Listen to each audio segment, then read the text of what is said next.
Episode 11 की शुरुआत में हम लोग देखते हैं कि जिन्वो अपनी जॉब चेंज क्वेस्ट को पूरा करने के लिए एक डेंजर में जाने को तैयार होता है। जैसे ही जिन्वो डेंजर में जाता है उस पर एक आर्मर मैन हमला कर देता है। जिन्वो उसके अटैक को डॉज कर देता है। फिर जिन्वो का वाइटर स्ट्राइक स्किल ऑन हो जाता है। फिर उसमें एक अलार्म रैंक करता है जिसमें बताया जाता है कि उसका मूवमेंट स्पीड फास्ट हो चुका है। जिन्वो उस आर्मर मैन पर अपने डैगर से हमला करता है पर उसे कुछ नहीं होता। जिन्वो कहता है कि मेरे हमलों से इसे कुछ नहीं हो रहा, ये इतना मजबूत है कि ये सिर्फ उसका आर्मर ही इसे बचा रहा है।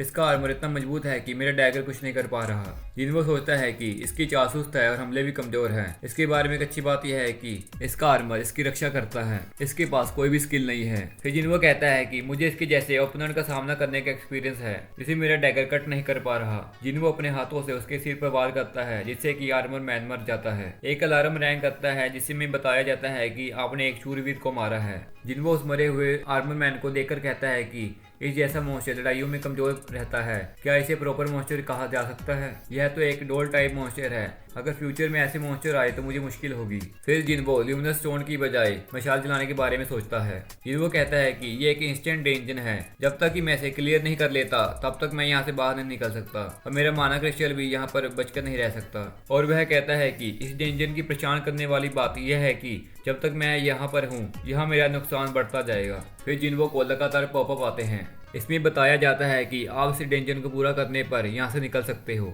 दूसरे पॉपअप में यह बताया जाता है कि आप एक ऐसे एरिया में हो जहाँ पर आप लेवल अप करने पर रिसीव कुछ भी नहीं कर सकते। फिर उसे एक पॉपअप आता है जिसमें बताया जाता है कि स्टाइल स्किल और वाइटल स्किल ऑन हो चुके हैं। स्टाइल स्किल से आप छुप कर रह सकते हो पर यह 10 माना क्रिस्टल कंज्यूम करेंगे। वाइटल स्किल से आप डैगर का इस्तेमाल करना सीख चुके हो, आप अपने दुश्मन के कमजोर हिस्से पर हमला कर सकेंगे। जिन्वो सोचता है कि अगर ये अधिक माना क्रिस्टल कंज्यूम करेंगे तो मैं अपना इंटेलिजेंस पॉइंट अधिक कर सकता था। जिन्वो सोचता है कि मुझे इस डेंजर का लेवल पता नहीं और मैं यहाँ से भाग भी नहीं सकता।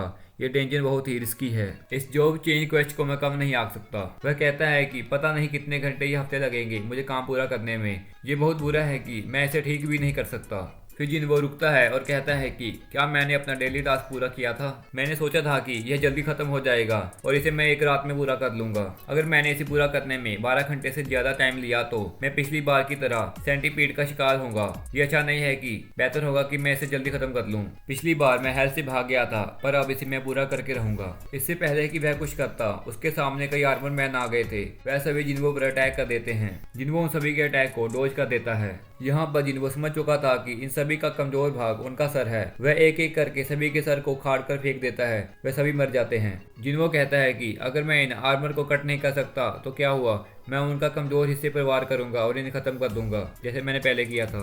जिन्वो को फिर पॉपअप आते हैं। उसमें लिखा होता है कि आपने शूरवीरों को खत्म कर दिया है। को उन आर्मर मैन से कुछ आइटम मिलते हैं। एक लेदर पाउच जिसमें बहुत सारे पैसे होते हैं। दूसरा हाई नाइट चेस्ट प्लेट जिससे कि उसकी रक्षा हो सके। जिन्वो खुश होता है क्योंकि चेस्ट प्लेट इनविजिबल है जिससे कि लोग उस पर हंसेंगे नहीं। जब जिन्वो उस थैले को खोलकर देखता है तो उसमें से गोल्ड निकलता है। जिन्वो कहता है कि ये पहली बार है जब मुझे इतने सारे गोल्ड मिले हो। ये सारा मिलाकर 86 ग्राम का लगता है। अचानक जिन्वो पर एक डैगर से वार होता है। वह डैगर को पकड़ लेता है और उसे मार देता है। तब एक अलार्म रैंक करता है जिसमें बताया जाता है कि आपने एक असैसिन को मारा है। जिन्वो हैरान हो जाता है और कहता है कि ये तो मैजिशियन लगता है जो कि ब्लैक मैजिक का यूज करता है। दूसरी ओर कुछ और आर्मर मैन वहां पर आ जाते हैं। जिन्वो सोचता है कि ये बहुत मुश्किल वाली घड़ी है। जिन्वो कहता है कि यहाँ पर कई तरह के मॉन्स्टर है, मुझे यहाँ पर अलग अलग स्किल्स का उपयोग करना पड़ेगा। वह कहता है कि नाइट के लिए ताकत, असैसिन के लिए इंटेलिजेंस, आर्चर के लिए एजिलिटी, मैजिशियन के लिए विटैलिटी। अगर मैं ताकत से नाइट को गिरा दूं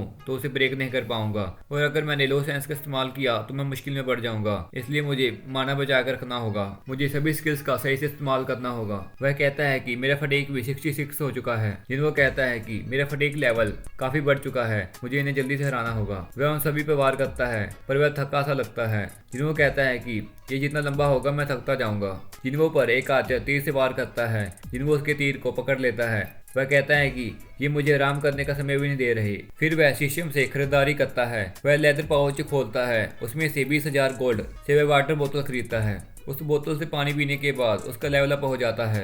इसे पीने के बाद उसका लेवल अप इतना हद तक बढ़ जाता है कि वह उन सभी को आसानी से हरा सकता है। उसका फटीग लेवल भी कम हो जाता है, वह अगले स्टेज पर चला जाता है, वह सभी को खत्म कर देता है। उसके पास इनविजिबल आर्मर आ जाते हैं। जिन्वो कहता है कि भले ही मेरा लेवल अप हुआ हो पर मुझे अंदाजा नहीं है कि कितना बड़ा है। जिन्वो एक दरवाजे के पास पहुंच जाता है। वह कहता है कि इस दरवाजे के पीछे मॉन्स्टर मेरा इंतजार कर रहा है, ये बॉस रूम हो सकता है। यहीं पर एपिसोड 11 का पार्ट 1 खत्म होता है।